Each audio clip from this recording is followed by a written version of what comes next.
Приветствуем вас на канале Раиса Греченко «Дача, сад, огород, цветы». Очередной агрогороскоп на октябрь месяц, и он посвящен поливам растений. Время киевское.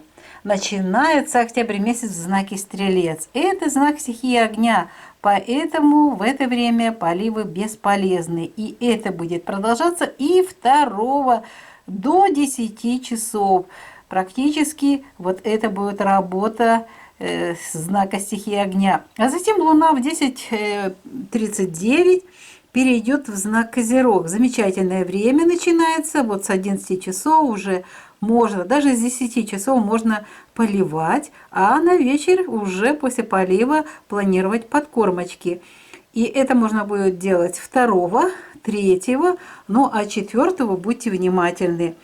Поливы и подкормки проведите рано утром, потому что в 13:22, то есть в обеденное время, Луна перейдет уже в знак Водолей. А Водолей – это время, когда нельзя поливать растения. Многие наши подписчики и зрители знают, чем оборачиваются поливы в знаке стихии воздуха, когда каждая клеточка занята дыханием.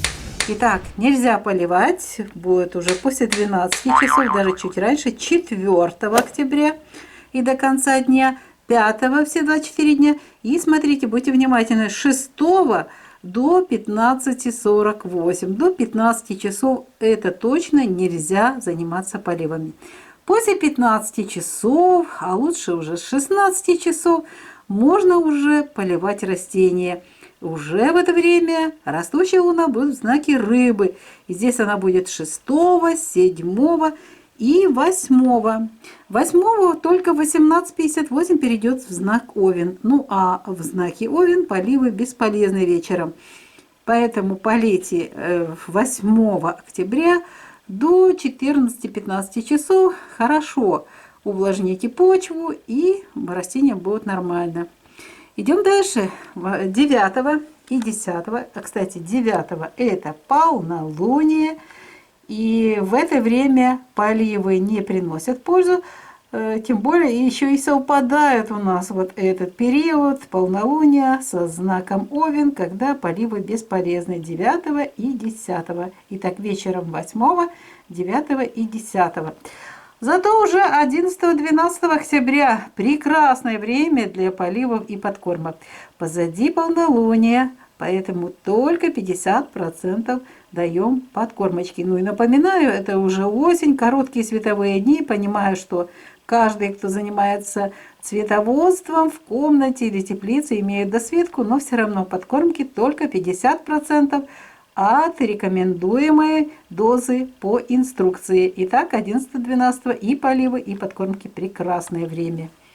Далее снова же нельзя поливать. Нельзя поливать, потому что 13 в 8 утра 9 минут зайдет Луна в знак Близнецы. Ну, естественно, очень-очень рано утром, там в 4-5 часов, если есть необходимость, можно только полить растения. Но 13 нельзя, 14 и 15 до 19 часов не поливаем. А в 19 часов 12 минут Луна переходит в знак Рак. И здесь будет 16 все 24 часа и 17 тоже все 24 часа. И только утром уже перейдет в знак Лев в 7 часов 46 минут. Но далее это бесполезные поливы, поэтому рано-рано утром можно еще увлажнить почву в горшочках, контейнерах, в теплице. Вот этот период до 7 часов должны завершиться все поливы, потому что далее поливы не приносят ни пользы, ни вреда. То есть это время бесполезно для поливов. И это будет продолжаться 18, 19 и 20 до 19 часов. Вот здесь уже с 19 часов в 9 можно прекрасно заниматься увлажнением почвы. 20, 21 и 22 поливы плюс подкормочки. Очень хорошо в дни корня, тем более, что это уже убывающая Луна. Все идет в пользу для растений. Особенно хорошо подкормки под корень проводить. Затем очень сложный период для поливов, для растений в знаке Весы 23 и 24 и рано утром 25. И здесь у нас в знаке Весы находится Луна. И это время стихии воздуха, это время дыхания растений. И рано утром, смотрите, 25-го, завершится этот период, и уже после 10 часов, хотя это новолуние, мало пьют воду растения, но все равно можно поливать. Здесь очень сложный период, и частное солнечное затмение. Но вот после 10 часов в Скорпионе можете уже поливать растения.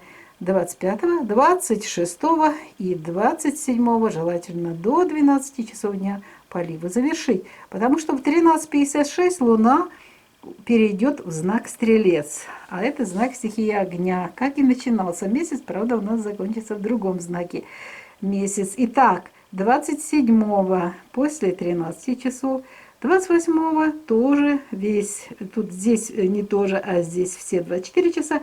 И, пожалуйста, 29 до 16 часов поливы бесполезны. А вот после 16 часов 29, а также 30 все 24 часа, а 31 нужно завершить поливы, желательно до 13-14 часов, потому что в Водолее Луна перейдет вечером в 17:44, а это уже время, когда опасно для поливов растений. Поэтому постарайтесь 31 до 14 часов. Да, самое большее 14, а лучше 12-13 часов. Это уже завершение. Хорошо увлажните почву, чтобы можно было только уже вспушить землю в горшках, контейнерах и в теплицах, чтобы растения могли дышать. Корни обязательно должны дышать. А теперь пришло время сделать скрин, чтобы быть в курсе, когда поливать растения в октябре месяце 2022 года, а когда нужно пропустить эти несколько дней для того, чтобы растения нормально развивались и нормально себя чувствовали. Авторы канала Раиса Греченко, Александр Волик прощаются с вами. Всего-навсего до следующего видео на нашем канале. Мира вам, добра, благодатной погоды, тепла и уюта для вас и для ваших питомцев, зеленых друзей в домах, на балконах и так далее, где только они у вас растут, чтобы им тоже было хорошо. Еще раз здравия и здравия всем-всем-всем посылают вам авторы канала. Ну, а теперь пока-пока!